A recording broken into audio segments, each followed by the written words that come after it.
എല്ലാ പ്രിയ കൂട്ടുകാർക്കും പുതിയൊരു വീഡിയോയിലേക്ക് വീണ്ടും സ്വാഗതം.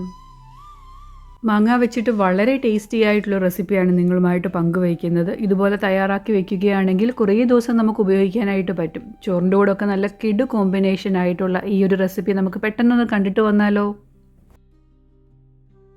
എരിവും പുളിയും ഒക്കെയുള്ള ഈ ഒരു റെസിപ്പി തയ്യാറാക്കി എടുക്കുന്നതിന് വേണ്ടിയിട്ട് മീഡിയം വലുപ്പമുള്ള 2 മാങ്ങയാണ് എടുത്തേക്കുന്നത്. ഇതിൻ്റെ തൊലിയൊക്കെ ഒന്ന് ചെറുതായിട്ട് ചെത്തിക്കളഞ്ഞ ശേഷം നമുക്കൊന്ന് അരിഞ്ഞെടുക്കണം.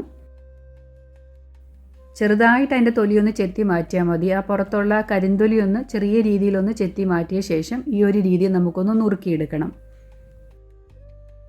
ഇപ്പോൾ എല്ലായിടത്തും മാങ്ങയുടെ സീസണൊക്കെ ആണല്ലോ. ഇതുപോലെ ഒന്ന് സ്റ്റോർ ചെയ്ത് വെക്കുകയാണെങ്കിൽ നമുക്ക് കറിയൊന്നും ഇല്ലാത്ത സമയത്താണെങ്കിൽ ഇത് മാത്രം മതി വയറ് നിറച്ച് ചോറുണ്ണാനായിട്ട്. അത്രയ്ക്ക് ടേസ്റ്റി ആയിട്ടുള്ള ഒരു റെസിപ്പി തന്നെയാണിത്. മാങ്ങയെല്ലാം നുറുക്കി എടുത്തിട്ടുണ്ട്. ഇനി നമുക്ക് ഇത് വെച്ചിട്ട് എങ്ങനെയാണ് ഈ ടേസ്റ്റി റെസിപ്പി തയ്യാറാക്കി എടുക്കുന്നതെന്ന് നോക്കാം. ഇത് അത്യാവശ്യം വിളഞ്ഞിട്ടുള്ളൊരു മാങ്ങയാണ്, എന്നാലും നല്ല പുളിയുണ്ട് ഈ മാങ്ങയ്ക്കും.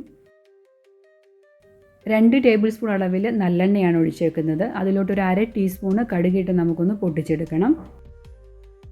കടുകെല്ലാം പൊട്ടി വന്നപ്പോഴത്തേക്കിന് ഒരു 3 അല്ലി വെളുത്തുള്ളി ചെറുതായിട്ട് അരിഞ്ഞതും അതോടൊപ്പം ഒരു ചെറിയ കഷ്ണം ഇഞ്ചി അരിഞ്ഞതും എരിവിന് വേണ്ടിയിട്ട് ഒരു 2 പച്ചമുളകും കുറച്ച് കറി ലീഫും കൂടെ ചേർത്ത് കൊടുത്തിട്ടുണ്ട്. ഇവയെല്ലാം നമുക്കൊന്ന് മൂപ്പിച്ചെടുക്കണം. ചെറുതായിട്ട് നിറമൊന്ന് മാറി വരണം. ഇവയോടൊപ്പം ഒരു 2 വറ്റൽമുളക് നുറുക്കിയൂടെ നമ്മൾ ചേർത്ത് കൊടുക്കുന്നുണ്ട്. ഇനി ഇവയെല്ലാം കൂടെ ഇളക്കി ചെറുതായിട്ട് നിറമൊന്ന് മാറി വരുന്നത് വരെ നമുക്ക് മൂപ്പിച്ചെടുക്കാം. ഉള്ളിയുടെ ഇഞ്ചിയുടെയൊക്കെ നിറമൊക്കെ ഒന്ന് മാറി വന്നപ്പോഴത്തേക്കിനും ഇതിലോട്ട് നമ്മൾ അരിഞ്ഞു വെച്ചിരിക്കുന്ന മാങ്ങയുടെ പീസസ് കൂടെ ചേർത്ത് കൊടുത്ത് നല്ല രീതിയിലൊന്ന് വഴറ്റിയെടുക്കണം. ഈ നല്ലെണ്ണയിൽ ആ മാങ്ങയുടെ പീസസ് എല്ലാം ഒന്ന് വഴന്നു വരികയും വേണം. സാധാരണ രീതിയിൽ മാങ്ങ അച്ചാർ തയ്യാറാക്കി എടുക്കുന്നത് പോലെയല്ല നമ്മളിത് തയ്യാറാക്കി എടുക്കുന്നത്. ഇത് നമുക്ക് ഫ്രിഡ്ജിൽ വെച്ചിട്ട് മാത്രമേ ഉപയോഗിക്കാനായിട്ട് സാധിക്കുകയുള്ളൂ. ഇവിടെ നമ്മൾ വെള്ളമൊക്കെ ചേർത്ത് കൊടുക്കുന്നുണ്ട്. അതുകൊണ്ട് ഫ്രിഡ്ജിൽ വെച്ചിട്ട് വേണം ഇത് ഉപയോഗിക്കാൻ. എന്നാൽ നല്ല ടേസ്റ്റാണ്. നമുക്ക് ചോറിനും കഞ്ഞിക്കും ഒക്കെ നല്ല ബെസ്റ്റ് കോമ്പിനേഷൻ ആയിട്ടുള്ളൊരു റെസിപ്പി തന്നെയാണ്.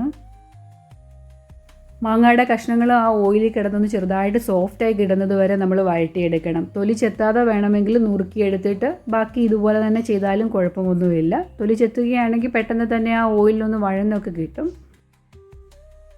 ആവശ്യമായിട്ടുള്ള ഉപ്പും കൂടെ ചേർത്ത് കൊടുത്തിട്ടുണ്ട്. ഉപ്പും കൂടെയൊക്കെ ചേർത്ത് കൊടുത്ത് നല്ല രീതിയിലൊന്ന് വഴറ്റിയെടുത്തിട്ടുണ്ട്. ഒരു 2-3 മിനിറ്റ് ഞാനൊന്ന് വഴറ്റിയെടുത്തിട്ടുണ്ട്. അപ്പം മാങ്ങയൊക്കെ ഒന്ന് സോഫ്റ്റായി വന്നു. ഇതിലോട്ട് നമുക്കിനി ആവശ്യമായിട്ടുള്ള പൊടികളൂടെ ചേർത്ത് കൊടുക്കാം. ഇവയിലോട്ട് നമ്മൾ പൊടികളായിട്ട് ചേർത്ത് കൊടുക്കുന്നത് 1 ടേബിൾ സ്പൂൺ അളവിൽ മുളക് പൊടി, 1/4 ടീസ്പൂൺ മഞ്ഞൾപ്പൊടിയും 1/4 ടീസ്പൂണ് ഉലുവപ്പൊടിയുമാണ്. ഉലുവ വറുത്ത് പൊടിച്ചിരിക്കുന്ന ആ ഒരു പൊടിയാണ് ചേർത്ത് കൊടുക്കുന്നത്. ഇനി ഇവയെല്ലാം കൂടി ഒന്ന് ഇളക്കി നമുക്ക് യോജിപ്പിച്ചെടുക്കണം.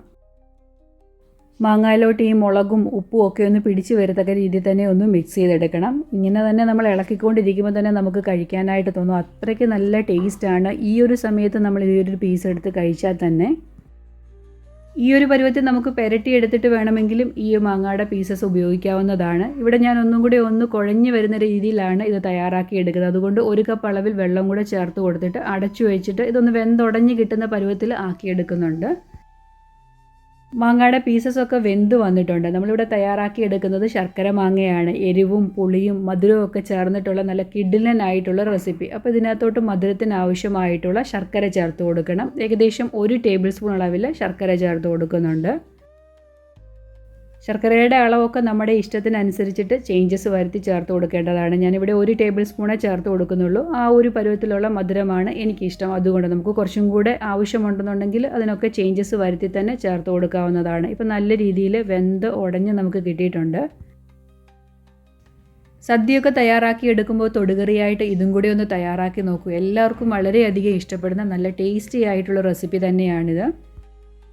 ഇന്നത്തെ ഈ വീഡിയോ നിങ്ങൾക്ക് ഇഷ്ടപ്പെടുകയാണെങ്കിൽ ഒന്ന് ലൈക്ക് ചെയ്യാനും ആദ്യമായിട്ട് വീഡിയോ കാണുന്ന കൂട്ടുകാരാരെങ്കിലും ഉണ്ടെങ്കിൽ ഒന്ന് സബ്സ്ക്രൈബ് ചെയ്ത് കൂട്ടാക്കാനും മറന്നു പോകല്. നിങ്ങൾ ഓരോ വീഡിയോയ്ക്കും തരുന്ന സപ്പോർട്ടിനും വളരെയധികം നന്ദിയുണ്ട്. തുടർന്നും നിങ്ങളുടെ ഓരോരുത്തരുടെയും സപ്പോർട്ട് ഉണ്ടാവണം. എണ്ണയൊക്കെ തെളിഞ്ഞ് നല്ല കറക്റ്റായിട്ട് നമ്മുടെ ശർക്കര മാങ്ങ ഇവിടെ റെഡി ആയിട്ടുണ്ട്. നിങ്ങൾക്ക് ശർക്കരയ്ക്ക് പകരം വേണമെന്നുണ്ടെങ്കിൽ അതേ അളവിൽ പഞ്ചസാര ചേർത്ത് കൊടുത്താലും മതി. അവസാനം ഞാനൊരു 1/4 ടീസ്പൂൺ അളവിൽ കായപ്പൊടിയും കൂടെ ചേർത്ത് കൊടുക്കുകയാണ്. മൺചട്ടി തന്നെ വെച്ചിരിക്കുന്നത് കൊണ്ട് ചൂടാറി കഴിയുമ്പോഴത്തേക്കും നല്ല രീതിയിൽ ഒന്നും കൂടെ കുറുകി വരും. ചൂടാറിയ ശേഷം നമ്മളൊരു കണ്ടെയ്നറിലാക്കി ഫ്രിഡ്ജിൽ വേണം ഇത് സൂക്ഷിക്കാനും.